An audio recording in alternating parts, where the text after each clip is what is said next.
আজকে আমরা যাচ্ছিলাম পাখা কিনতে, কারণ সত্যি বলতে যা গরম পড়েছে এখন একটা পাখাতে কিছুই হয় না। আর আমাদের পাখাটা অনেক বছর পুরনো, তার জন্য হাওয়াটা আস্তে আস্তে কমে যাচ্ছে।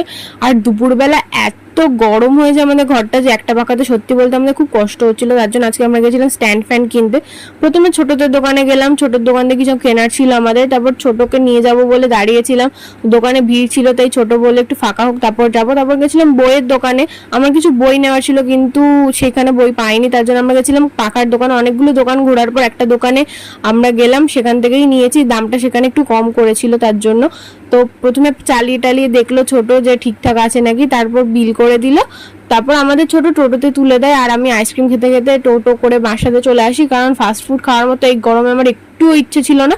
তার জন্য আইসক্রিম খেয়ে তারপর বাড়ি চলে আসি আমরা। তো আজকে ব্লগটা এইটুকুই। যদি ভালো লেগে থাকে please do like, comment, share and subscribe to my channel. দেখা হচ্ছে তোমার সাথে নতুন কোনো ভিডিও। তো আজকের মতো এইটুকুই, টাটা।